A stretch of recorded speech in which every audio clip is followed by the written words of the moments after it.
And then they would tell me how like they were able to retire because of what my father had shown them how to do. They were able to send their kids to college or not have any debt, whatever it was. And I got to see firsthand that my dad had made this huge impact in our community with his career.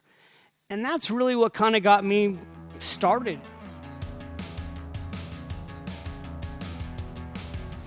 I am excited for this episode of The Business Advice, being joined by one of my really, really good friends, David Bach. A lot of you probably know David Bach. If you don't, David is one of America's most trusted financial experts and best-selling financial authors, maybe of all time. He's written 10 consecutive New York Times bestsellers with more than 7 million books in print. Dave, I think everyone knows The Automatic Millionaire, but it was a #1 bestseller and spent 31 weeks on the New York Times bestsellers list. And you're one of the only business authors in history to have 4 books simultaneously on the Wall Street Journal, Business Week, and USA Today bestseller list. I think more importantly, you've been very instrumental in helping us here at Advisors Excel launch and get our AE Wealth Management off the ground as a founding partner there. Excited to have you, buddy. It's been a while, so I'm glad that you're taking some time to join me. Well, Cody, first of all, congratulations on launching this podcast because we've been talking about this for a couple of years. So very excited that you're doing it. First of all, it's just great to see you. I've missed you, and I know we're doing this over technology today, but I missed just coming and giving you a hug and being in Topeka with you. So it's really great to be with you. I think the idea behind this podcast is going to serve so many people, and I know it'll serve our advisors. So really, thank you. Thanks for asking me to be one of the launch guests with you. Well, thanks for saying yes. And yeah, from a technology standpoint, we're not together in person because you're in Italy, and we're going to talk about that a little bit at the end. But, as we talked about doing this podcast, one of the things I told you is, we have this motto here that we want to help good advisors become great business owners so they can help people have an amazing retirement. And so much of this podcast is really about that. How do you as an advisor, and this, I think a lot of things that we'll talk about will apply to other entrepreneurs and other business owners also, but we're very specifically going to talk about, as an advisor, how do you build a great business that can really serve your clients? So I know that's something you've done, have a great background in that, kind of grew up in the industry. So I'm excited to have you add some value to the group today.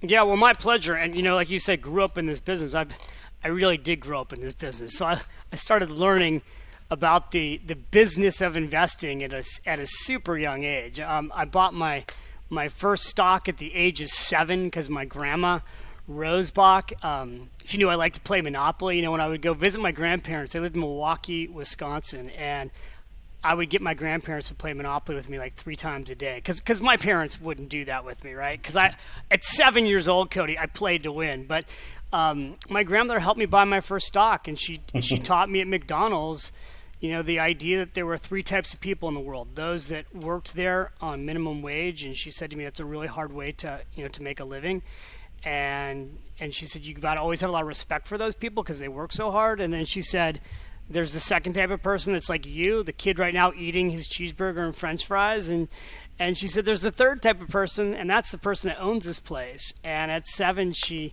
literally taught me how to buy stock in McDonald's. She took me home, opened up the Wall Street Journal, circled MCD, taught me how to look up the watch the ticker symbol on the bottom of a black and white TV screen. And then she took me down to her brokerage firm at the time, and she helped me open an account and buy that first stock. And I love telling that story because it really changed my life. And then at 9, I started going to investment classes. And the reason that happened was that my dad was a financial advisor. Back in the day, they called them stockbrokers. And my dad was a financial advisor, and he would teach classes in our local community on retirement, on how to retire. And so once a week, my dad would take me to his class. It was kind of like a way for my mom to get the night off. And I would dress up in a suit and tie and go to his investment class. And, I'd be in the back of the room, but I would watch my dad teach. And we would talk about investing on the way to the class. I would learn from my dad in the classroom. And what happened to me at 9 is that a lot of my dad's clients were his students. They had gone to his class, and then they had become clients. And they would come up to me at the break, and they would be like, "Oh, you're Marty's son. We've heard so much about you." And then they would tell me how, like, they were able to retire because of what my father had shown them how to do. They were able to send their kids to college or not have any debt, whatever it was. And I got to see firsthand that my dad had made this huge impact in our community with his career.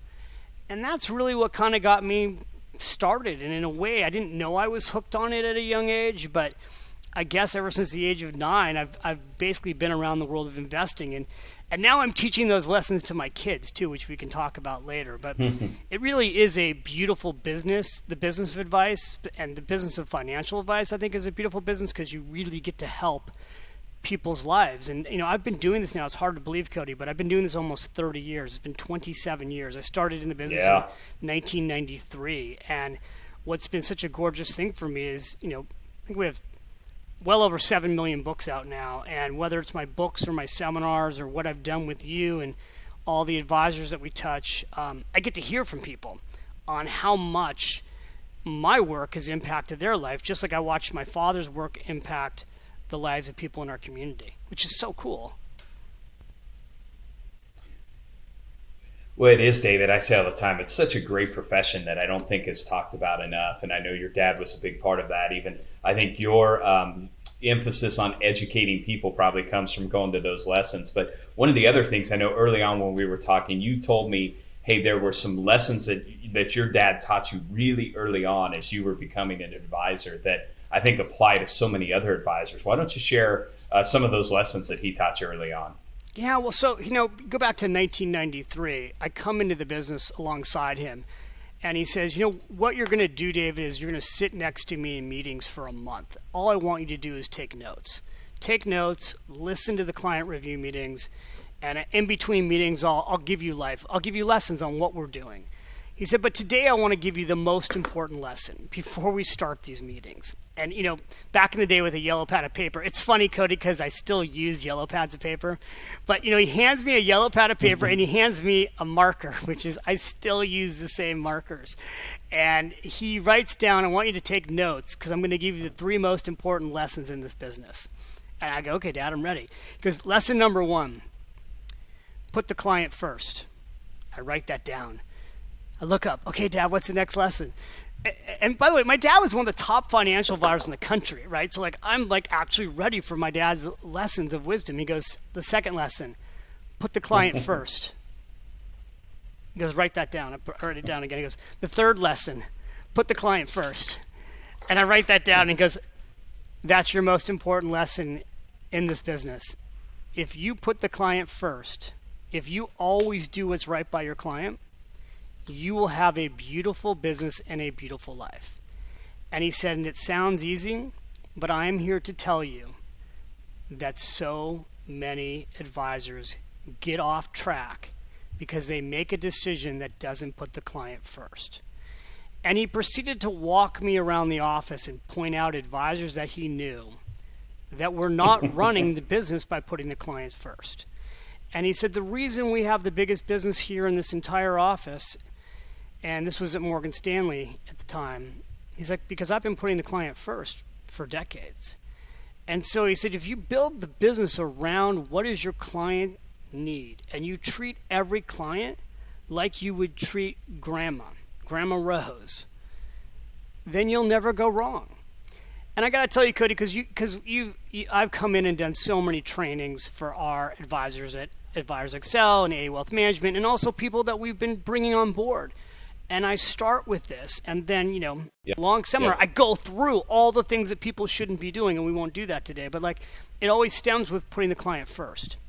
And so that was the single most important lesson I learned from my father. And there's a lot of other lessons I learned too, but that's the single most important one. Well, so when you worked with him, you built and scaled a very successful advisory practice that your sister still runs today, and then you transitioned into being more of a, I guess you would say, author, influencer, really helping millions of people. But you've also seen, I think even here at Advisors Excel, some of our advisors that have really scaled their business as an advisor. What do you think are some of the keys to scaling the business as an advisor? Yeah, well, so I've got notes in front of me, right? And this goes back to so much of the training that we do. But before I go, I've got, what have I got here? 17 things I'm going to share with you right now, specifically for those of you taking notes. But before I go into those 17 things, because we're going to be here a while, because I got a lot to teach today that's super specific. I have a slide that you and I have shared over the years in these presentations, which is, I call it the Bach method, right? And it's a simple triangle. And, we're doing this today over a podcast and over video, and we're not showing the graphic right now, or maybe we'll slice the graphic in later on video. But at the top of the graphic is a circle. If you had a triangle in front of you, the secret to all business at the top of the pyramid is marketing. Right? So when you look at people who are building successful long-term businesses, and financial services is what we're talking today about, but really any business, the number one thing is they got a marketing system. You have to have a way to bring in clients. And, the number one way the average advisor brings in clients, the average financial advisor brings in clients, they will say it's through referrals.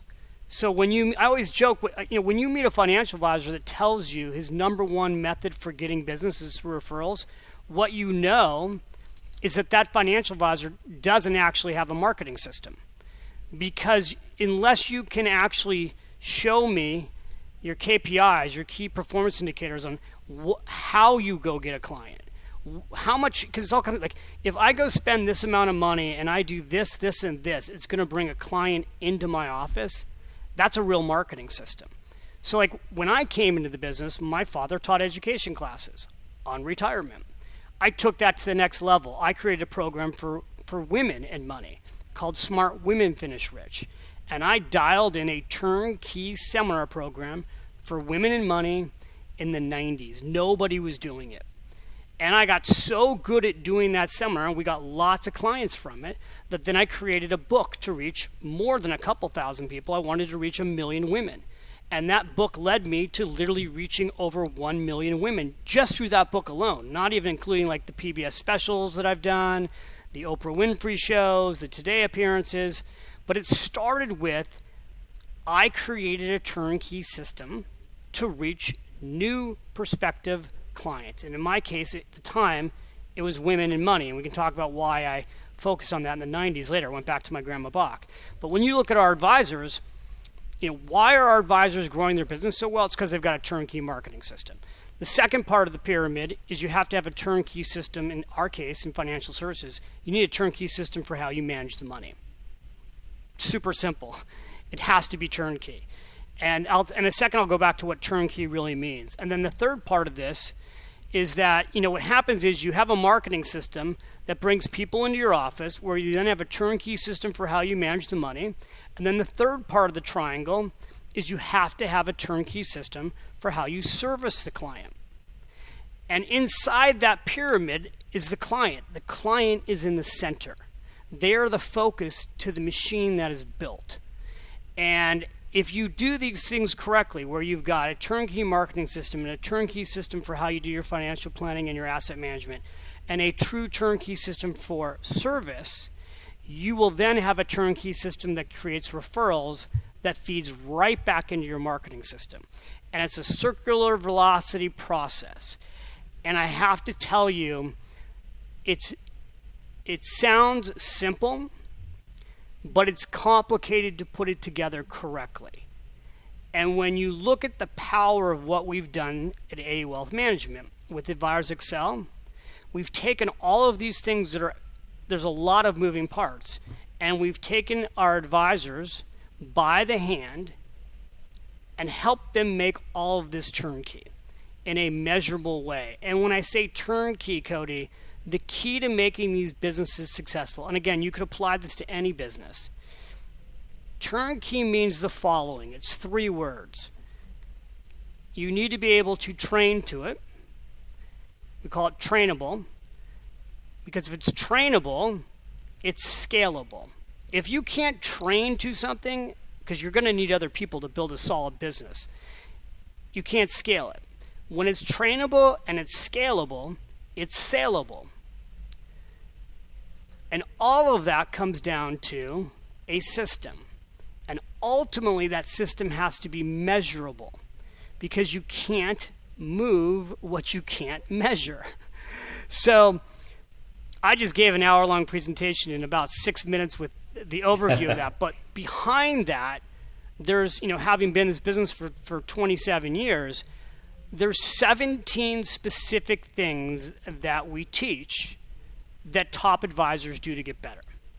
And when you look at our advisors that have come into this business, and by the way, some of them have come in with small businesses, right? Like $50 million under management, and now they're at $200 million under management. And we have advisors that are scaling at levels that most financial advisors never dream of. We have advisors who are growing their business each year faster than a typical advisor grows in a career, right? Like the average advisor takes an entire career to raise $100 million under management.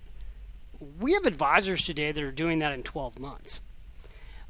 So if you want, I can go through, the 17 things that we've discussed in the past, if you want me to dig in on what these top advisors do. Yeah, I think that's a great thing. Before you jump into those real quick, I just want to highlight for everyone, this is what we see so often. Advisors come in, and so many times, unfortunately, they're good because of their personality. And it's once we can show them how you create these systems and these processes around the business to where you can bring in other advisors that can kind of duplicate you, and it's not built on, let's just be honest, like being a really good salesperson, and having a great personality, but really on these systems is when they scale. And you and I didn't even talk about this before, but we had one advisor, Matt Dickin, who you know pretty well. They brought in April $66 million in new assets, but now he's in 5 cities. He's duplicated this process in multiple cities with multiple advisors, and just creating something incredible. So just being able to show advisors how to build those systems is key. But let's jump in, because I know there's 16 or there may be even a bonus one in there you throw in, but the things that we talk all the time about, like this is how you build and scale a business. So I started with the first one that my dad gave us. So that one's simple. That's put the client first, right? So we got that one out of the way. You got to put the client first. Everything that you build has to be about the client being put first. Second thing is you need a brand, right? So like our top advisors, you need a brand. Now, a lot goes into, well, what is a brand, right? And today what a brand is, what's the first thing that somebody does? They hear about you, they Google you, right? The first thing they do, they go online, and then they go to your website. They also see what else is on Google, right? So part of a brand is what's the first thing that they see when they come in contact with you, and usually it's your website. But a brand is more than a website, right? So what we have done with our advisors and what top advisors do is they build out a real brand, right? Like we live in the world of brands. We shop with our brands. The reason people go to Starbucks and have coffee is that Starbucks is a brand. The reason I went to McDonald's when I was a kid, it's a brand. So the key to these brands is that there's a lot of parts to this brand, and there are marketing parts, but part of that brand is that you have clarity around what your brand stands for. And we have, over 600 advisors at A Wealth Management. They don't all have the same brand. They may have websites that have similar aspects to it. They may all have radio shows.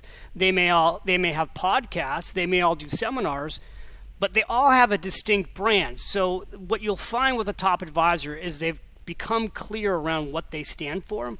And then in our case of A Wealth Management, Advisors Excel, we help them put that all together, because having the brand look professional today is not what I would call a should do. It is a must do.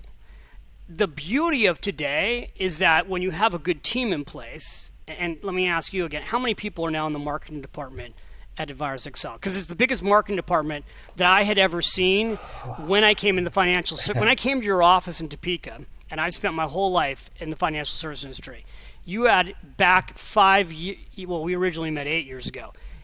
8 years ago, try and recall how many people you had in marketing when I first met you in Topeka. Because I want to hear, we'll just talk about the growth of the marketing department for a second. Do you remember by any chance what you had 8 years ago? I'm putting you on the spot. I don't. I would guess I would guess we had somewhere between 50 to 60. It would and be what my, would you my say is in the ballpark marketing guess. department right now at this moment? somewhere between 140 to 150. It's especially if we're getting into digital and some of the things going on there. Just built out more. So let's call it 150 divisions. people, right? So when someone goes, "How do you guys do this?" Like, how did AE Wealth Management, which we started 5 years ago, it's literally our 5-year anniversary. We had our investment committee call yesterday. We went over the 5-year numbers. How do we go from 0 to 15 billion in assets under management? And how that got done is we helped our advisors get better. And part of that was our marketing team helping our advisors build all these aspects of their brand, build their build their website, build and package their turnkey seminars that we know produce results. We have over, I don't even know, we have well over 100, we used to produce over 100 radio shows a week for our financial advisors. Now we're doing podcasts for those advisors. We're doing helping them do webinars. Those are all part of the brand, right? And that's the top part, which was marketing. So you need that. And that takes us to number 3, which is that top advisors have a turnkey marketing system. They have something. And by the way, every business, it's not just our financial advisors, every single business that's successful has a turnkey way in which they get clients. And here's the thing. In almost every case, it's not just one thing, right? Because if you only have one turnkey marketing system and nothing else behind it, and that marketing system goes away, your business can be gone overnight. We've said this for years, but boy, did COVID-19 prove this, right? Because you have businesses and industries that had one form of marketing, and when that marketing was no longer available, they were done unless they pivoted, right? Like live events. If your business was built on live events, dinner seminars, and you didn't pivot to another system in the last 12 months, you've had a real problem. You and I are sitting here and we're doing this over our computers. I have done in this exact spot television shows from Florence, Italy, national TV shows, just like I did Tamara Hall with the same production team that I worked on with Oprah. It was surreal to me because I was doing it from a laptop. I've done keynotes from this laptop. I've been in front of 50,000 people through live events and recorded events, and I haven't traveled. And so, that is, but you got to have a turnkey marketing system. The 4th thing is you need a turnkey asset management system. I believe strongly that the key to managing money for clients is that you keep it boring and you keep it simple. And boring is good when it comes to your money. And so, I just believe in rock solid, diversified portfolios. They're what work.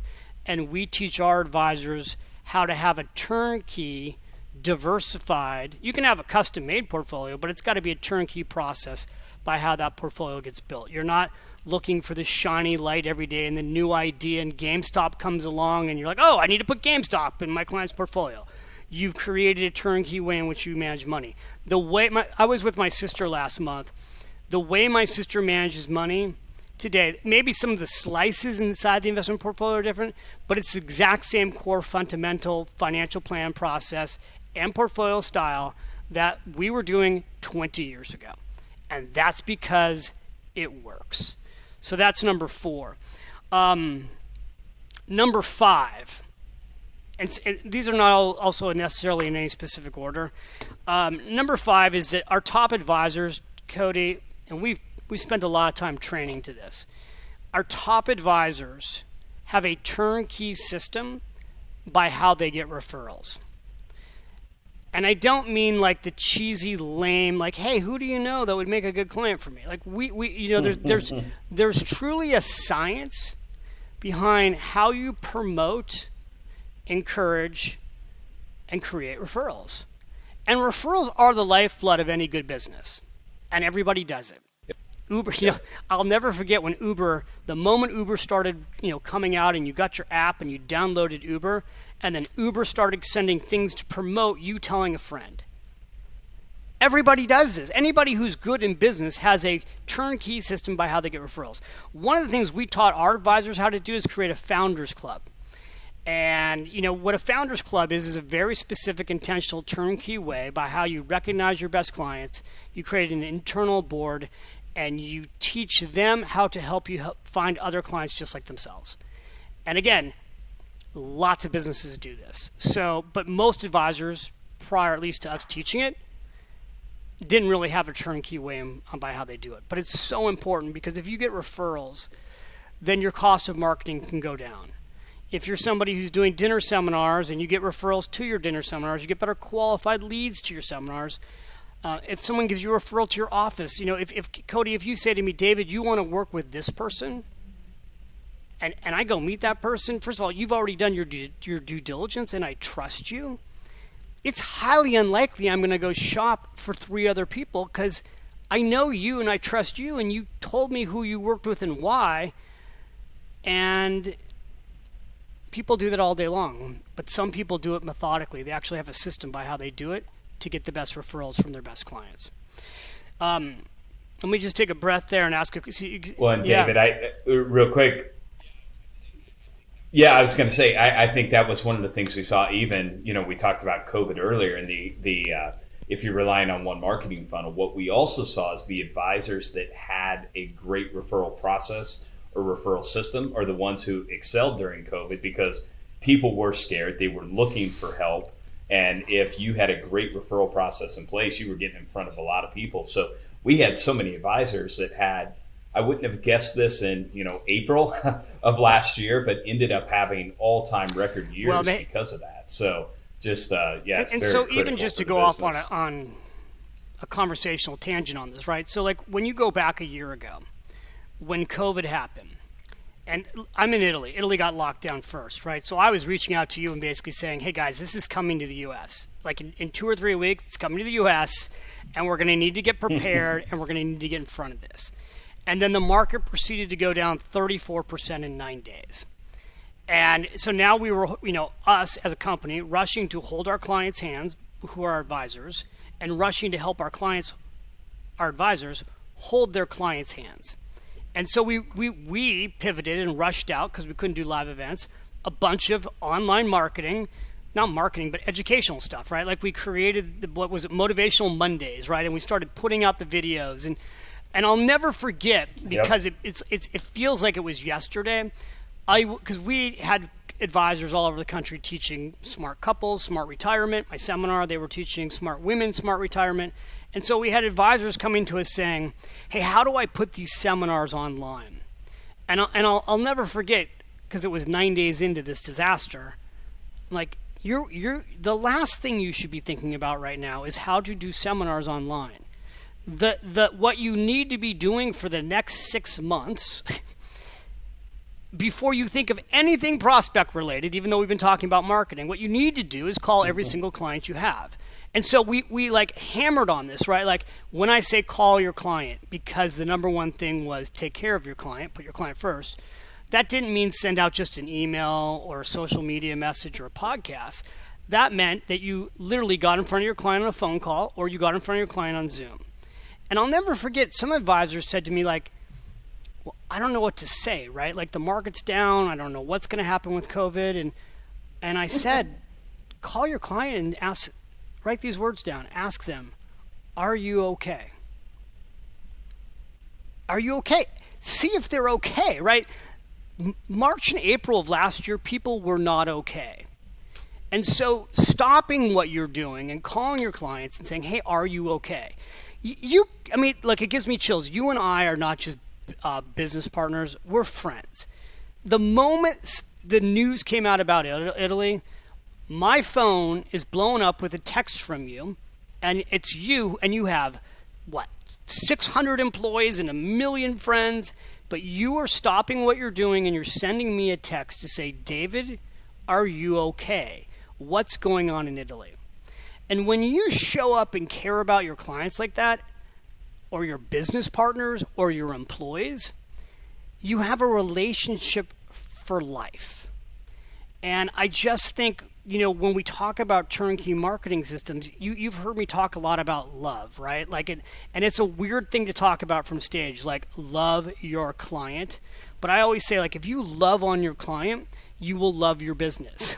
So love on your client, you'll love your business, and you'll love your life. And that really takes me to to go to the next thing here, it's you got to love on your team, right? So like all of our advisors, if you're not going to be a solo practitioner with 1 or 2 people, all the things we've talked about require a team. You have to build a team. Now, all teams start with nobody, right? Or they start with 1 or 2 people. You started Advisors Excel with, was it 1 person or 2 persons, right? Because it was David and it was Derek, but was there 1 of you to start, or were there 2 of you to start? So and you had a kitchen you had a kitchen table, right? And now how many people are there total at Advisors Excel and A Wealth Management? Yep. 650. So now there's 650 people. The team has grown, obviously, and it takes a team to do the things we're talking about. And now you can decide how big your team's going to be, but a lot of times what happens is you hire a team to fulfill the mission. But you can't do this all yourself. And what we've seen in our business with our advisors who keep growing is they also keep building and improving on their team. So, and that takes me to the next one. I think I'm on number 7 here. Is that our top advisors, and I know this could be someone who's not listening to us who's one of our advisors, but our top entrepreneurs, they're always committed to growth. Right, so if you look at like what is the underlying theme behind the advisors that have been recruited over to Advisors Excel and A Wealth Management, the underlying value system is that they're individuals, both women and men. Doesn't depend. It's not about their age. They have a growth mindset. And the funny thing about growth mindset is, you can tell people they need a growth mindset. But not everybody's dialed into a growth mindset. There's something where people are inherently wired to never want to stop growing. And, it's funny, one of our mutual friends, Tony Robbins, talks about hustle and growth. We're surrounded by people who always want to grow. And I think when we do our recruiting, you have to want to make your future more exciting than your past. Dan Sullivan has a great line, make your future bigger than your past, right? So our advisors want to grow, and we get these people who want to grow, and we put them in a room, and then we give them the best teachers and the best tools, and then we help them grow together, and then they raise each other's boats, right? Because you go, oh man, look what that person's doing. Look what she's doing. I want to do that too. How did you do that? And then we have a unique culture because everybody shares with each other, but they're committed to growth. Let me stop there, see if you got a question on that. Well, no, and you see the difference in that too, right? Right away, you can tell someone's not necessarily going to be a good fit. I say all the time, the best advisors are the ones who see someone else do it and say, well, if they can do it, I can do that too, right? And that's the idea. One of the things we talked about when we started this is we're going to surround you with successful people. A big part of doing this podcast, candidly, is I get access to so many great thought leaders, so many great business owners, so many great entrepreneurs, that I want to make sure we can share that with everybody else in a format. But you just see it in the ones who always question. They're like, I don't think that'll work for me, or that won't work here. You just know they're not going to do well, right? They're not going to be a good fit. So that growth mindset in everything, I think not just the advisory business, but any business. In 1993, when I came into business coding, and I went to training at Morgan Stanley in the World Trade Center. It was Dean Witter at the time. So it was Dean Witter and Morgan Stanley merged, right? And so a guy gets up on stage in my training class and he says, seminars don't work anymore. And I look around at people next to me, I go, what's really funny, guys? My dad's the #1 producer on the West Coast. All he does is seminars. This is 1993. People still say seminars don't work. And then when we do our seminars and we go, how many of you are doing seminars? Yep. 80, 90% of our advisors are still doing seminars. Now today they may be doing them online, but the point is you just oh, that doesn't work anymore. Yeah, well, it's working for somebody. And in our case, what we've figured out is what are the best people doing, and then we just keep making it better and better and better and putting them around each other. So let me just give you some more things here, because the next one, I'm on number 8, is that our top advisors and our top teams, this is actually one of the hardest things to do. They get the wrong people off the bus. Jim Collins wrote that great, phenomenal book, Good to Great. about the idea that you got the bus, you got to get the right people on the bus, you got to get the wrong people off the bus. And, part of what and I know that COVID has helped some of our teams probably do this faster lately, but I always tell people, like, at the beginning of the year, right now, you've got somebody you want to fire. Write that down on a piece of paper, and then do that person a favor and let that person go, because you've got the wrong person on the bus. And what happens when you have a growth mindset and a growth team, if you don't have all growth players, the one that doesn't want to grow will keep everybody back. Absolutely crushes morale, and it's like being held back as you're trying to pull away. Like, let's say you're a boat and the boat's tied to the dock, right? Like, and if you don't have the right people running with you, it's just really hard. But it's not just your team where you got to get the wrong people off the bus. It can also be your clients. So one of the first times I ever trained in front of our advisors at, A Wealth and Advisors Excels, I did a training on the importance of firing your toxic clients. And I had everybody in the room write down the client that upsets them when they call, the client that's not respectful, the client that doesn't appreciate them, the client that they don't want to talk to. And by the way, every business has this. It's not just the financial advisory business. And I said, what you need to do is kindly let them go. And like literally, we did this exercise where everybody put the names in a jar, and then we were like, okay, now you're going to go home and you're going to kindly let them go, because you have to get rid of the clients in your business that are the wrong ones. Let them go work with somebody else. If you are building a business where you love on your clients and you have clients that for whatever reason don't appreciate you, it's okay. Let them find somebody else to work with. And that I had advisors. I'll never forget the first time I did that. I had an advisor come up to me at that event, and he was in his 60s and he had tears in his eyes. And he said, I can't believe that something that simple. I've had 30 years of dealing with these toxic clients, and I'm going to go home. He had like 10 people. And then the next time I saw him, he's like, I let those 10 clients go, and my entire attitude, my team's attitude, our whole business felt different. So, part of being an entrepreneur is remembering that you're in charge of your life, and your business is a big part of your life. So, if you're listening to me right now and you've got somebody on your team who needs to be let go, let them go. If you've got clients that need to be let go, let them go.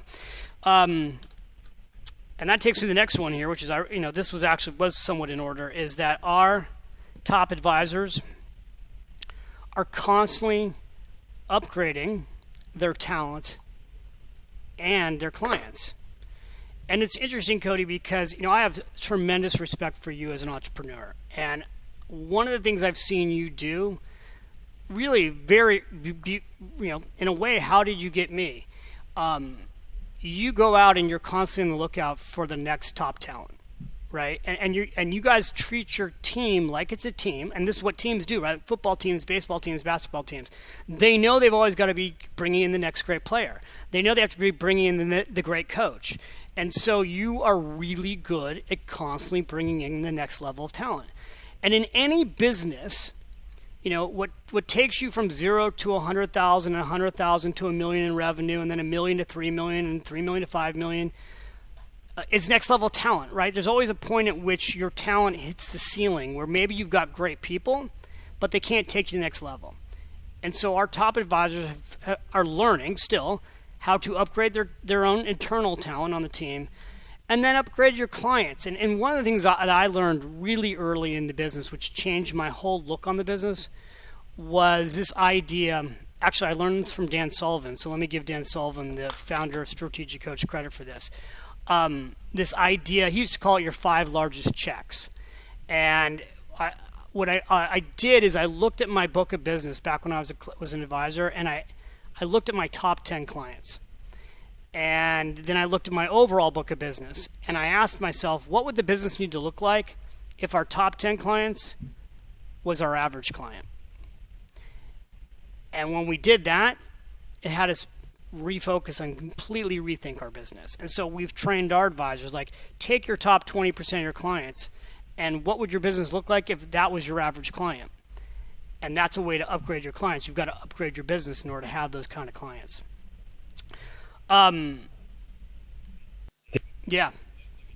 Hey, David, let me share one quick thing there, because I literally yesterday was having this conversation with one of our advisors, and he's like, I've got a good marketing person, but they're not really a marketing director. They kind of take our orders. He's like, I really feel like this is an area I need to upgrade. And I told him, I said, with what you're trying to do, I learned this early on, like an A-plus person isn't just like 20 or 30% better. And I use some of the examples here. I use Mike Miller, who's our COO. When we hired Mike, Dave and I have never dealt with another operation problem again. He just took that over.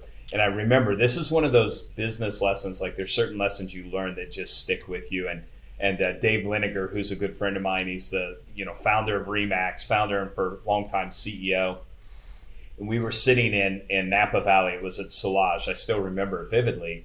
And I was talking about just as we were growing, some of the challenges we were having, and they were people related. And he said, Cody, the people, he goes, here's what I wish I knew earlier at Remax. He's like, the people that get you here are not the same people that are going to take you here.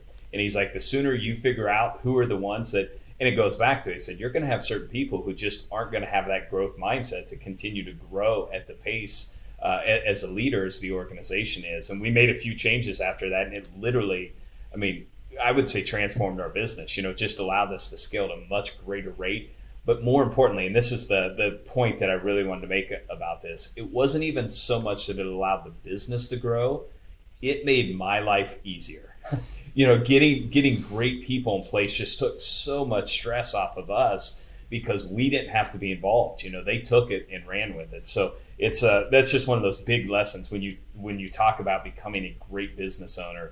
The better talent you surround yourself with, the easier your life becomes. Well, and I think one of the biggest challenges people will tell you is finding those great people. And when you look at businesses that are struggling, they go, you'll hear the number one complaint, I can't find good people wherever I am. I can't find a good person to do this. I can't find the right talent. What happens when you start to hire A-plus players is, first of all, they know other A-plus people. And A-plus people or A players want to be around A players. And so if you have a bunch of C players and you hire an A player and then you have some B players, pretty quickly the C players don't work. And so, what happens when you upgrade your talent is that you end up, you typically, if you stay the course, you upgrade a lot of the talent. And it's another thing, keeping A players can be challenging. And I think that's something that's actually not trained enough too, because once you bring on A players, the reason they're A players, again, is that they have a growth mindset. And so A players have to be able to grow. And when you look at companies where the A players leave, it's because they just were not given enough opportunity for growth. So in 2 or 3 years, you have an all-star, and now they want to do something new. You either got to give them a chance to grow into something new, or you may need to let them grow somewhere else. But that's the real key. And what happens, people go, why do I even need a growth business?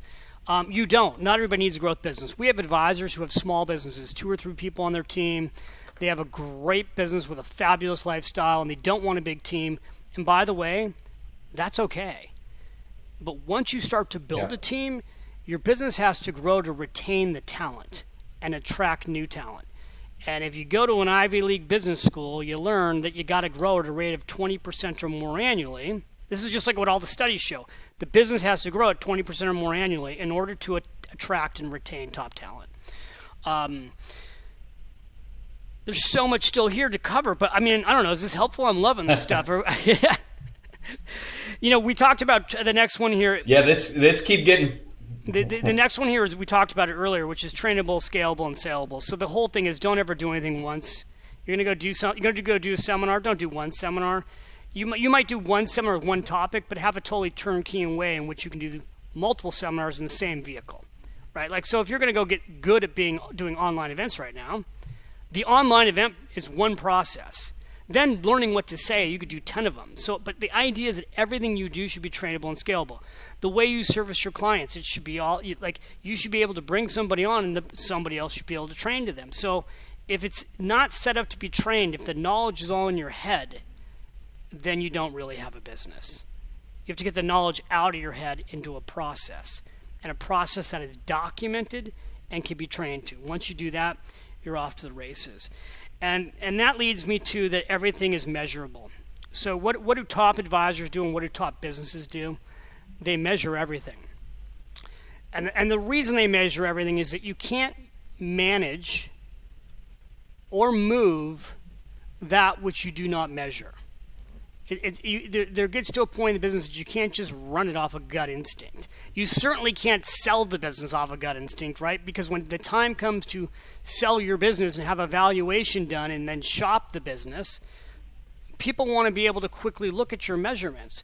And so what you said very early on in this podcast and this presentation that we're doing, that the goal with A Wealth Management when we brought on advisors was and is to teach our advisors how to run a real business. And running a real business means that you know your KPIs, key performance indicators. So if you look at our top advisors, but by the way, again, this could also be an advisor who might, again, have that $100 million book of business and it's a small business, but it's really well run. They have a absolute system in place, a dashboard, and we have most of our advisors are using similar tools, but they have a dashboard where they can see all the key performance indicators of their business, all of it, every aspect. From a lead, like when you are out marketing, you should know what it costs to acquire a lead. What is the lifetime value of that lead? All those things are critical to know because then you can decide how much money you can spend on acquiring a new customer. And when you realize that if you acquire a customer and they stay with you for 10 years, you can spend a whole lot more money up front to acquire the client because you have 10 more years you're going to work with them. Now, if you're in a business where you lose the client every 30, 60, 90 days, and there are lots of businesses that's literally their operating model. I bring someone on and in 90 days they shut it off. I think that's a bad business to be in, by the way. But there are lots of businesses like that. Like almost the majority of anything that's subscription-based, the person comes onto a free trial subscription online and they stay with it for a month or two until they remember to shut it off, right? If they're getting vitamins, they get the vitamins sent to them for 8 months, and then eventually the vitamins they didn't take have filled up every part of their kitchen or their refrigerator or their spot in their bathroom, and then finally their spouse says, "Why are you getting all these vitamins? You don't take them." And that takes 8 months for the average person who gets vitamins shipped to them. Like, I know people who have $100 million vitamin businesses, so that's how I know these data points. But the point is, you got to know your KPIs, and good businesses know them. And knowing your KPIs just changes the game. And so if you have no idea what I'm talking about, we have coaches at Advisors Excel A Wealth Management that literally that's what we do. We coach our advisors who come in and they have no idea. They don't even some people don't even have good bookkeeping systems. Like QuickBooks is not a KPI system. QuickBooks just tells you your numbers coming in and your numbers coming out, right? So, but all of this can be learned because it's all trainable. And then that takes me to the next one. I think we're on 12, which is they begin with the end in mind.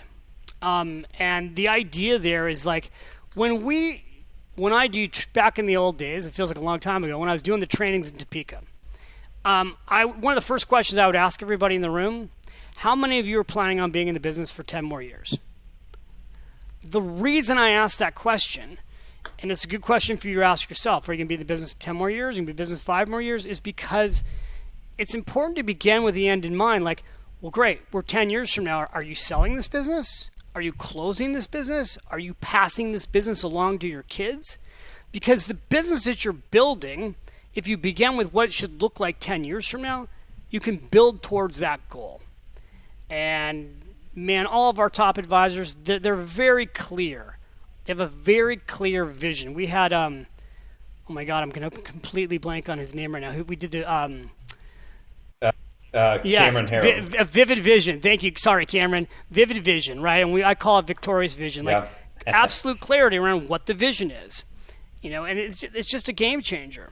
And that takes me to number 13, which is they have a plan and they work a plan, right? So it's one thing to have a vivid vision. It's one thing to have the end in mind, but you got to work a plan, right? Like, and so we have these coaches that sit down with our prospective advisors, and they start with a 100-day plan. Like, you come on board with us, and we're going to do these. We're going to work on the plan going out 3 years from now. But then we got to chunk it down, because what happens if you have a big vision, it's very easy to never start.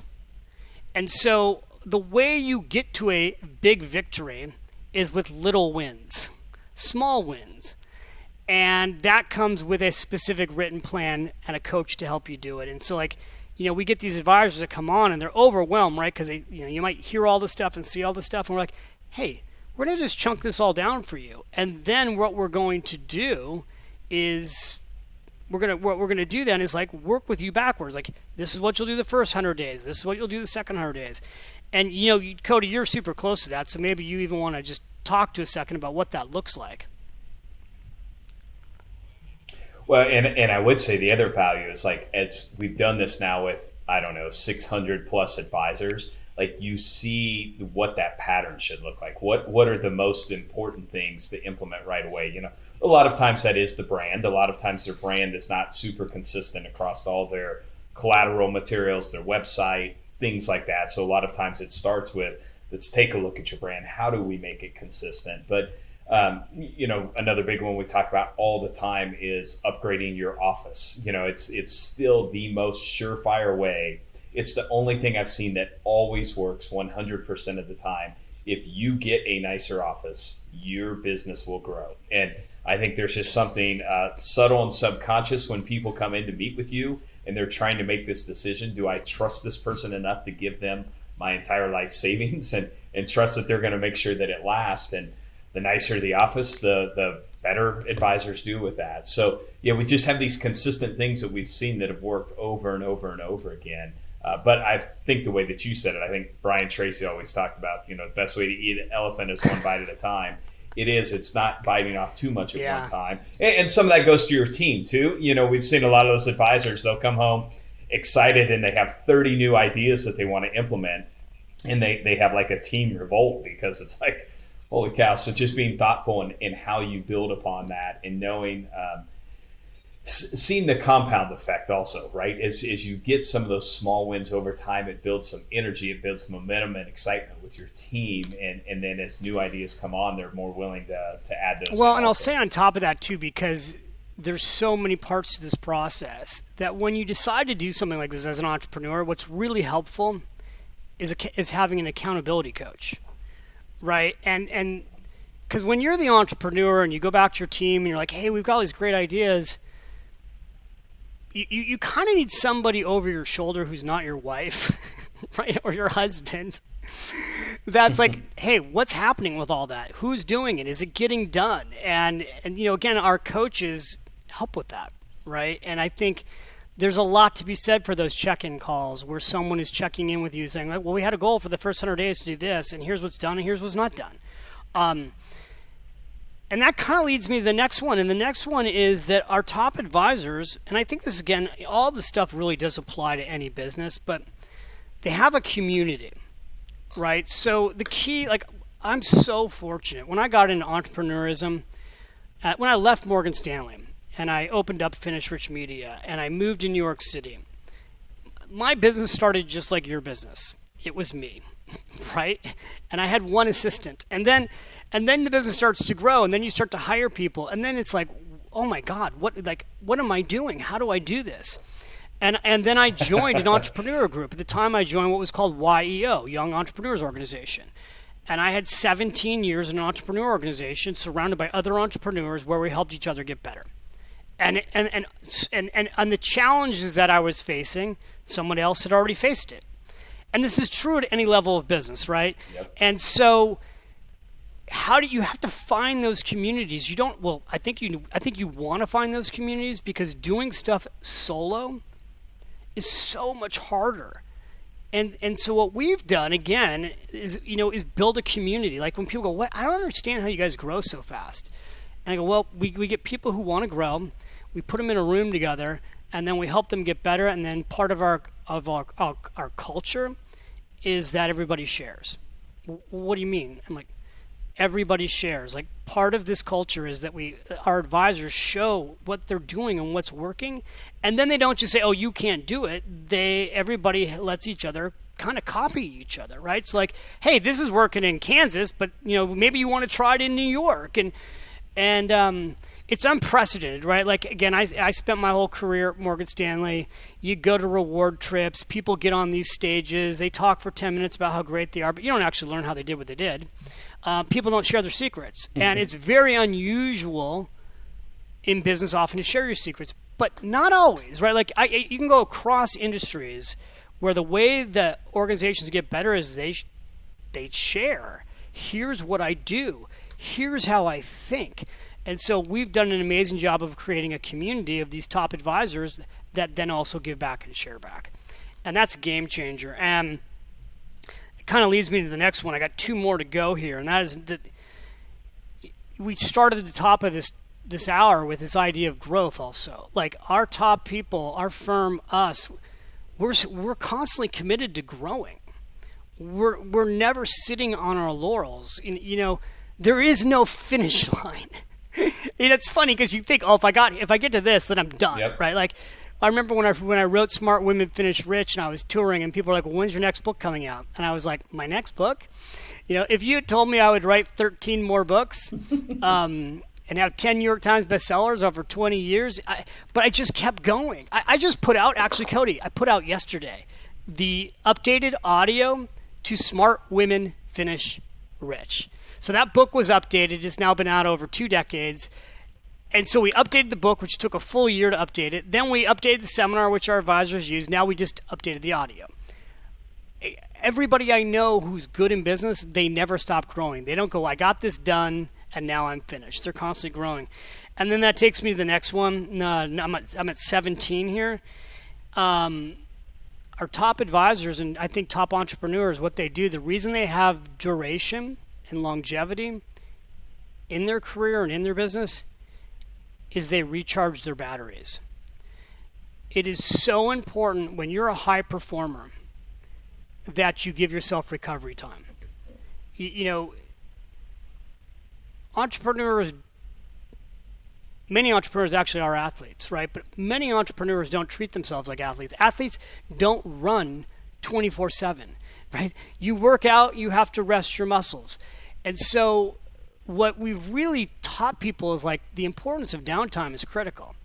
And I know you just got back from a trip in Cabo with the CEO executive trip, and you know our top 100 business owners. And there's always an element of learning, but man, a big element of those events is recharging. It's reconnecting with community, and it's recharging your batteries. Yeah. And the reason I'm still able to do what I do at 54 and feel 40 is I've become much better at recharging my batteries. I've gone through, I know what it's like to burn out. I know what it's like to work too hard.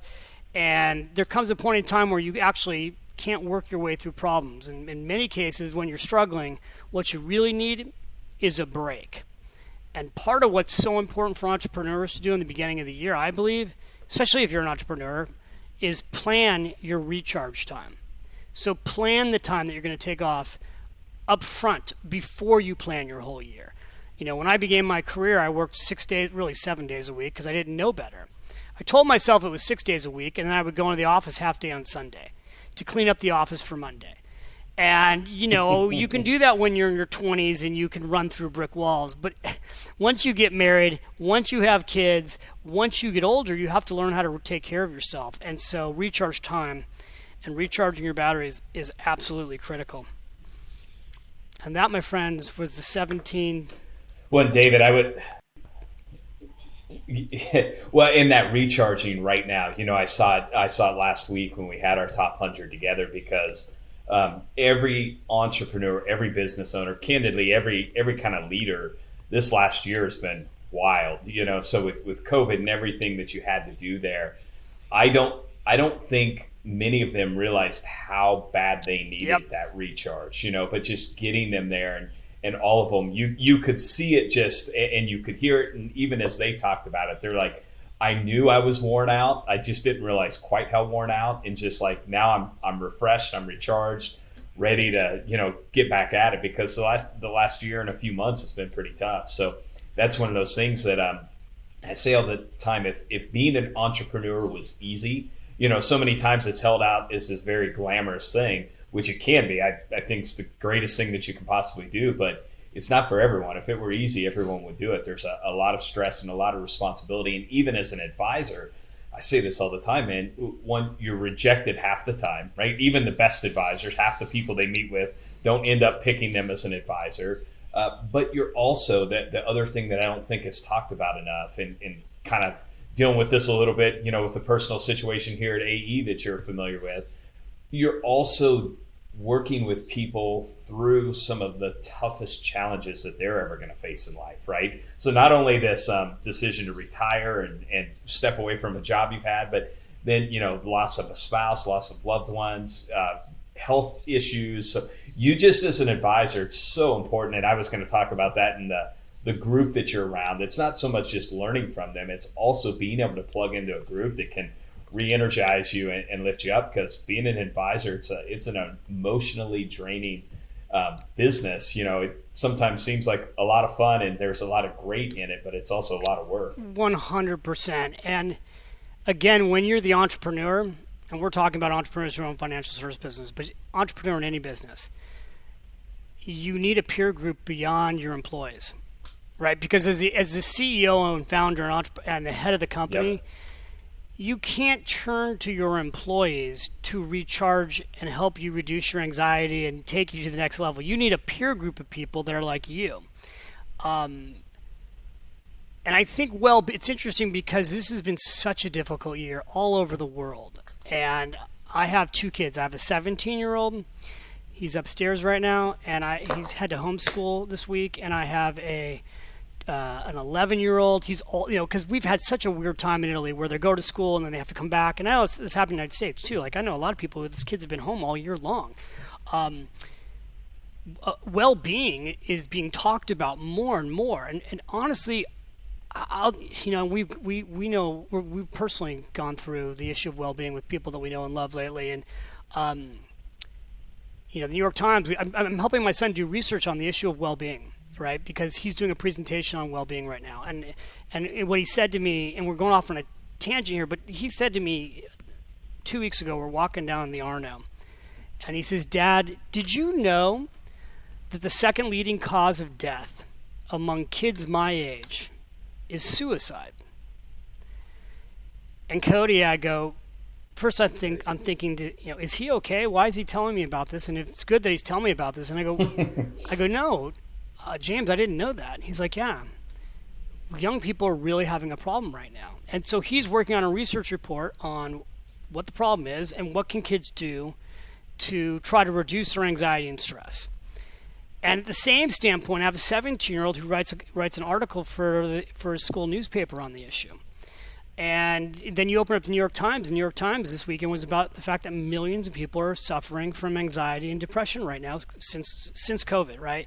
So well-being is a really important issue. And I think, even as the leader of your company, it's making sure that your team has time to recharge their batteries and that you're checking on your team. And we can talk a little bit later here about my sabbatical, but part of my sabbatical was about recharging my batteries. And, when you recharge your batteries, you've got energy to go forward into the next new thing. So it's really important.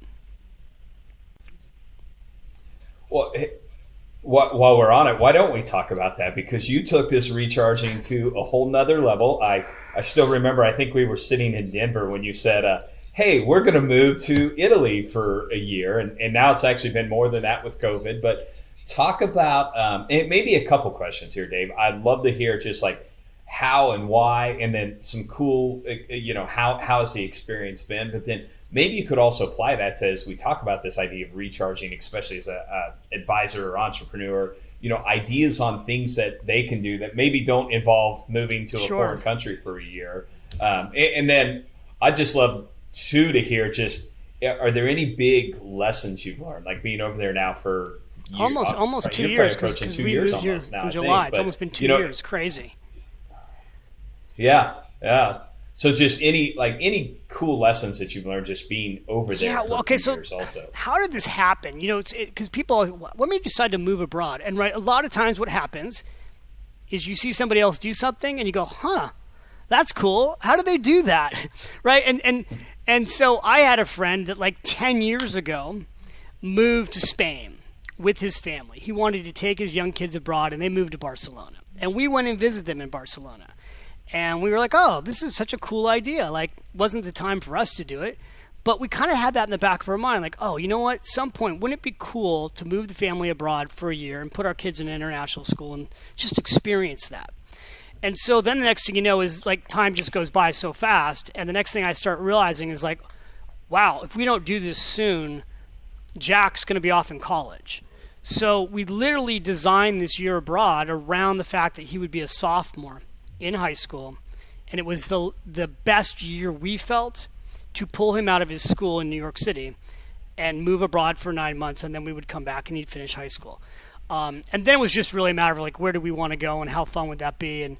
But that's how it started. The whole idea, like, hey, Alicia, my wife, like, let's create a transformational experience for our family. Let's go live abroad before Jack goes to college. Let's do it when he's a sophomore.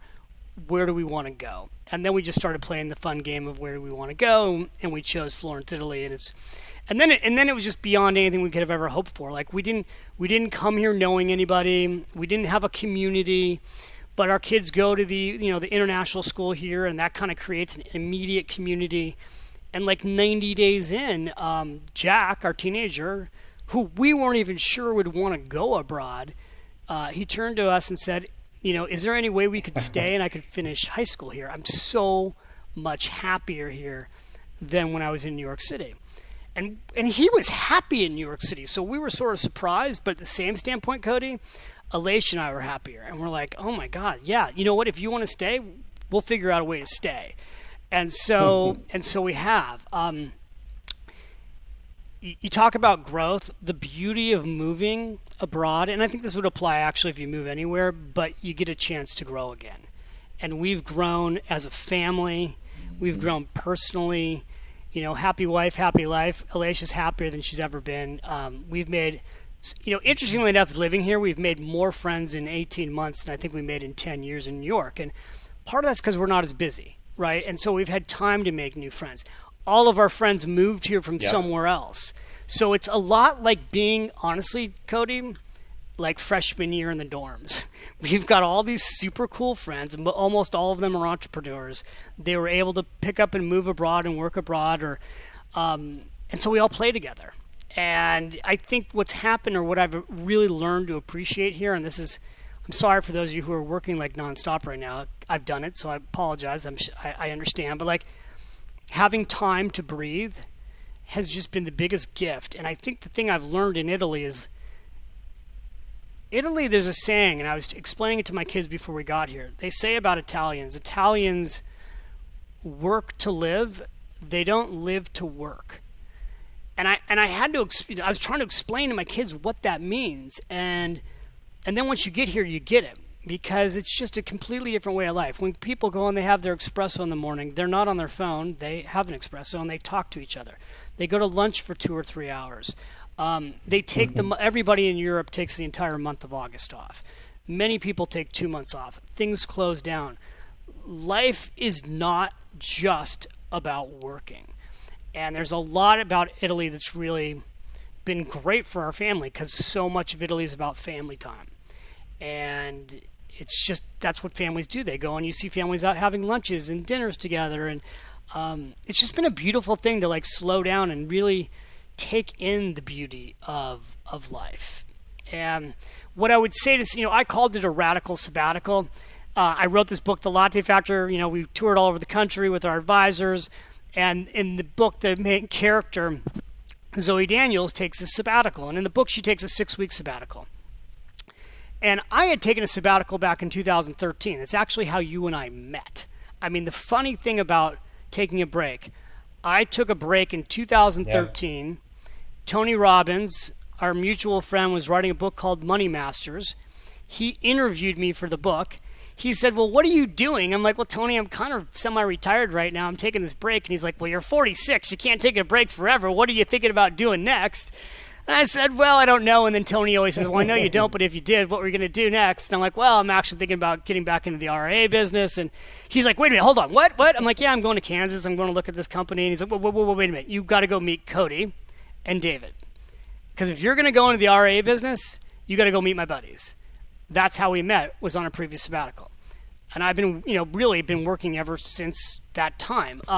What I would tell people is this: before you and I partnered together, I was vice chairman of one of the largest financial RIAs in the country. They had, ironically or not ironically, because it was a huge attraction to me working with them as the vice chairman, they had a sabbatical program in place. So they had a program where I think it was every 6 or 7 years, you got a 6-week paid sabbatical. What I saw from that, because very few companies have a paid sabbatical program. The first day I was at the company, I signed books for hundreds of employees, and we had an event. And I would say to people, "How long have you been here?" And they'd say, "Oh, I've been here 8 years." And I go, "Oh, where'd you go on your sabbatical?" And they would just light up, like the way people talk about their kids. When they would talk about their 6-week sabbatical, they would just light up. And then a big part of taking that sabbatical was the idea that you would present on what you would do, and then you would share back when you came back to the company on what you did. And you would go through people's offices, and they would have pictures on their wall of what they did during their sabbatical. So if someone was at 12 years, they were counting the time frame to their next sabbatical. And corporate America is just starting to learn how to do this, but education systems have done this forever, right? You go get a job at an Ivy League school, there's a sabbatical program.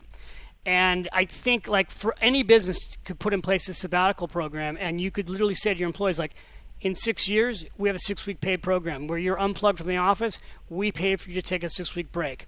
In the United States, where the average person takes 5 days off a year, people will do anything for that time frame. And what's interesting is people would prefer more time off than more money. So giving your employees a sabbatical program creates loyalty, creates energized employees, sometimes allows you to figure out what they were doing wrong when they were gone because you can see where the gaps are. There are a lot of benefits to any company having a sabbatical program, but the most important person that needs to take a break is the entrepreneur. And so scheduling in that break for yourself, deciding during what times of the year you're not going to work, and truly unplugging from your office, just life-changing. Well, let's jump into one. I would say that sabbatical idea is cool. We've talked about that before and just never done anything with it. So good reminder for me too. Let's jump into this lightning round, because what I want to end every one of these interviews with is some questions that I would want to ask someone. If I had the chance to ask them these questions about growing a business, scaling a business, and I do get the chance to ask them. So we're going to end with that. So let me hit you with just a couple quick ones. But what lesson or lessons, as you look back at 2020 and all the stuff that we went through, will you carry forward for the rest of your career or maybe even your life? So 2020, when the doo-doo hit the fan, right? What I was reminded of, and it's a thing that I will never forget and always use, is it always goes back to the basics, right? Like in life, there are foundational principles that you believe in. And so, for example, foundational principle that I believe in is that you put the client first. So as soon as everything started going wrong, what did I focus on? Helping all my clients and showing up to help my clients. Even though we were in a lockdown and I had no need to work, I worked more during the lockdown than I had worked in a long time. I actually just worked and worked and worked. And I did everything from putting out podcasts and videos and emails and talking to people because I knew people needed help. So, foundational principle number one was go back to the basics. Put the client first. Care about other people. The second thing was you got to pivot, right? Like when things change, you can complain about them changing, you can worry about them changing, or you can change. So I didn't focus on what I couldn't do. I focused on what I was going to go get done. And I think that that's just the truth about anything. And everyone I know who's been successful through this last year, they made the pivots that were necessary. Look, we didn't know when we would come out of this. We're sitting here in 2021 and the world looks a whole lot better. Market's at an all-time high. But we didn't know what it was going to look like a year ago. But again, if you go back to the basics, here's what I knew. I knew that this too shall pass. My dad taught me as a kid, my grandmother taught me that when the going gets tough, just remember this too shall pass. I put out a podcast right at the bottom of the market in March telling everyone, look, I don't know what's going to happen, but this too shall pass. I know all the data points in the stock market. I've got books with the data points. On average, when the market corrects, it takes about 110 days for the market to recover. So, how many speeches have I done for our clients where I've said when the market crashes, and it's going to, turn off the news for 100 days. I don't know what the next event will be, but when it happens, the news will scare you. Don't watch it. Now, it was very hard to not watch the news during COVID. We watched more news and read more stuff online than at any time probably in the history of our lifetime. But if you let it suck you into the negative vortex and you panicked and you got out, within 125 days, the stock market had a full recovery. If you got out at the bottom of the market in March of last year, you missed the S&P 500 going up 75% in 12 months. The stock market has had the best one-year time horizon of any time since Eisenhower. That's our whole life. The last 12 months, best 12 months in the stock market and in real estate in our lifetime. Now, I knew that would happen. I didn't know how fast it would happen, but you go back and listen to my podcast, The David Bach Show, and you go listen to This Too Shall Pass. And what did I do? I was talking about investing in the stock market and buying real estate. Real estate just had the best market in 15 years. So if you invest when things go down, when things are on sale, that's when you build real wealth. And the key is that you don't panic. So David, next question. If there was only one thing that you could tell someone that this is what you have to do to go from being a good business owner to being a great business owner, what would you tell them? Yeah, so this one's easy, Cody, because the number one thing is you have to commit to growth.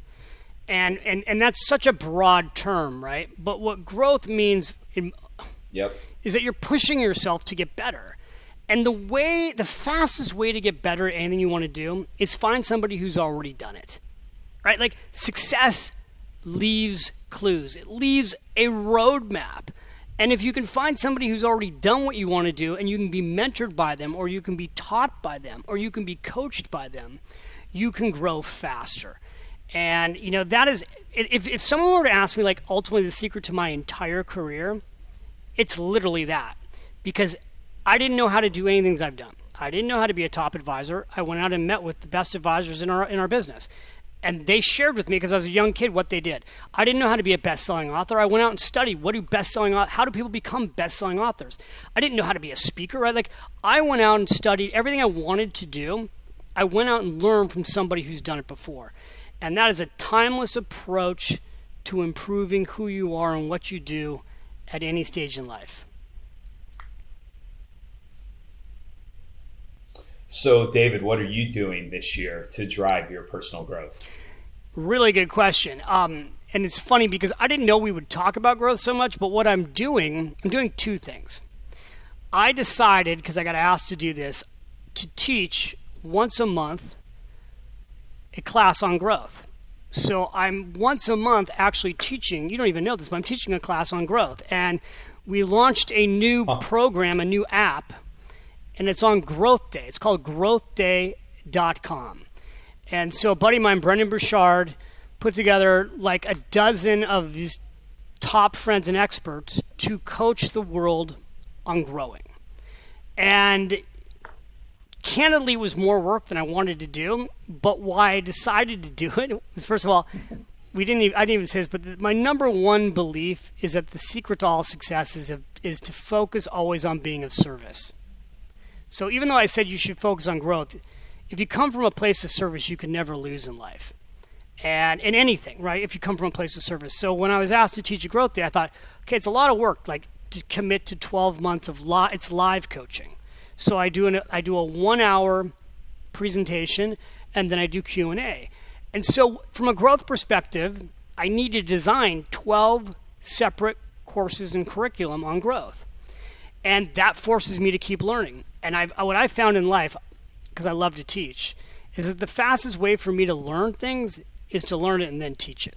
Because when you learn it and then you teach it, you really ingrain it. Yep. So this is a year where I'm forcing myself to teach things I've not taught in the past. It's not all about money. In fact, the bulk of what I've been teaching is about life and how to live a better life.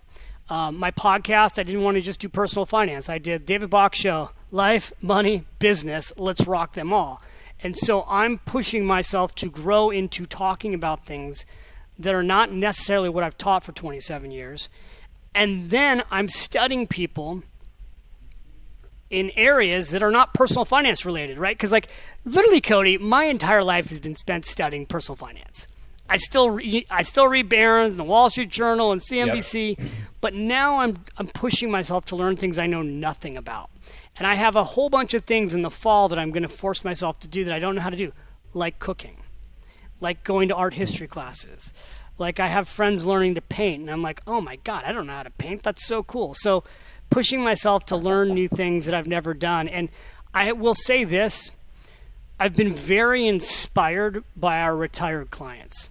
Because when we go and I do it, when I did all these events for our advisors and I get to meet hundreds and hundreds of their clients and they're all retired, they're all doing cool new things and they're all reinventing their lives. And you realize that there's no end point in life.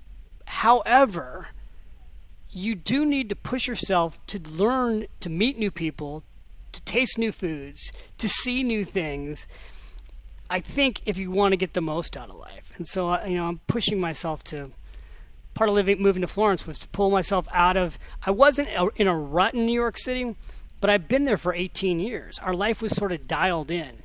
And then you pick yourself up and you move and you kind of rejigger your whole life. And next thing you know, you're growing in a whole new way, that's been the best part. And then if you can do that with your family, like there's just nothing beats that.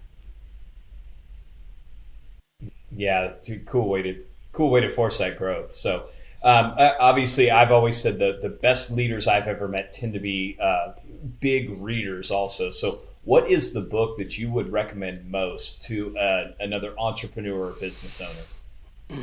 Can I recommend more than one, or is it only one? Sure. No, you can do more than one if you want. Well, I'm going to tell you the books that I've got by my kid's bedside, right? So two of them are old and one of them's new, and then I'm going to recommend one of mine. So one is Who Moved My Cheese? Okay, so Who Moved My Cheese, Spencer Johnson, old-time book, parable about change. I think that book has sold 30 million copies. If you have not read that book, go read that book. You'll read it in 90 minutes. It epitomizes what we're going through right now. Like the idea is the cheese, these mice are in a maze, and you got the cheese moves, and you got to go find new cheese. You're going to die. And like the little story, you just go, yep. Change is always happening. I need to learn how to prepare for change before it takes place. And if it takes place like a time like now, the faster I can change, the faster I can find the new cheese. It's such a good book. Second book is the first self-help book I ever read, and I read it at the age of 19, and it's How to Win Friends and Influence People by Dale Carnegie. And that is just an all-time classic book, and it's a book that you can go back and reread every 5 years, and so many beautiful basics about life in that book.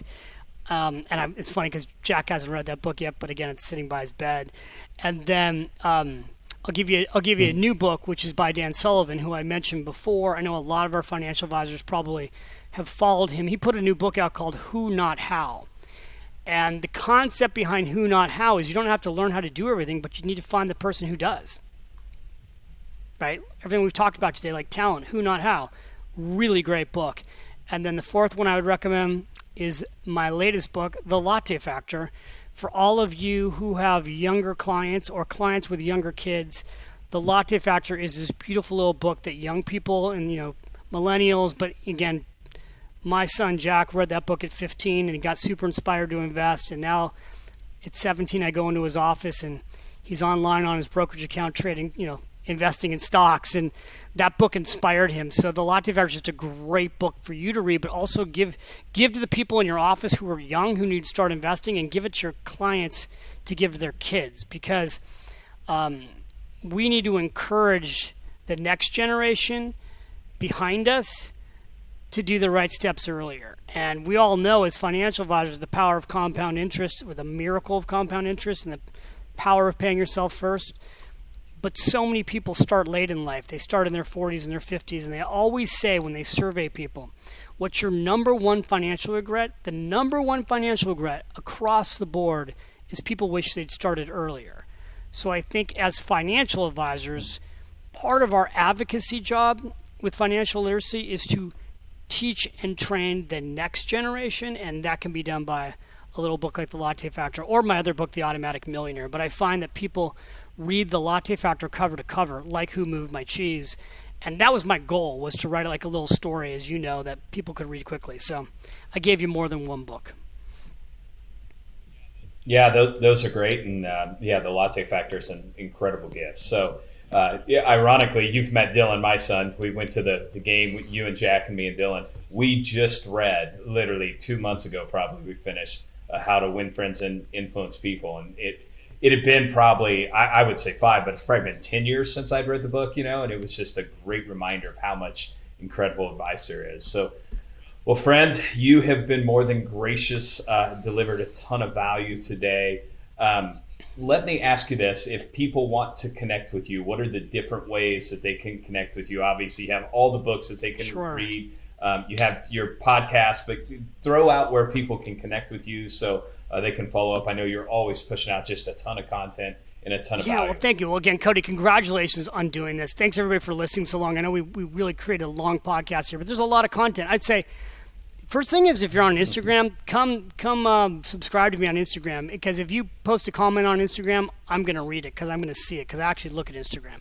Instagram, Facebook, my website, davidbach.com. That's davidbach.com. And then if you want to get my newsletter, which we're now sending out really like monthly, when the podcast comes out, we send a notification. The podcast is The David Bach Show. You'll find it on iTunes, Spotify. But davidbach.com, if you opt into the newsletter right at the top of the website, I send out a newsletter once a month, great content. We don't really sell anything. It's just all trying to provide service, add value. And again, kind of like my whole theme in life is that to live rich now. I think you want to figure out what's really important to you and get the most out of your life and just go live it fully. Don't wait. We didn't even talk about, we'll do a follow-up podcast on that, but the importance of not waiting to live your best life, to really figure out what you want, figure out what you don't want, and go do more of what you do want as soon as you possibly can.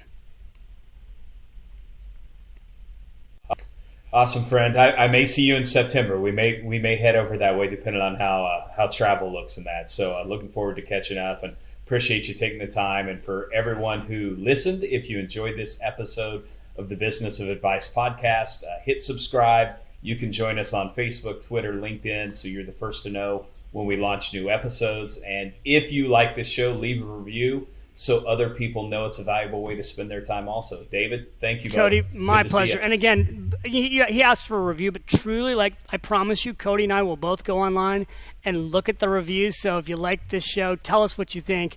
Tell Cody what you want more of, because when you do the work of these podcasts, it's so much work. And what keeps these podcasts going is honestly hearing back from the listeners that it's helped you. So if it's helped you, truly, let us know. Reviews make a huge difference too on the algorithm. So the more reviews a show like this gets early on, the more likelihood people will listen and follow it, which is huge because that's why we're doing the work. It is a lot of work. That's what's prevented me from doing this for a year and a half. But I finally pulled the trigger. So I appreciate you being one of the first people we've had on. You're welcome, my friend. Good to see you. I'll see you in September, hopefully. All right. See you, bud.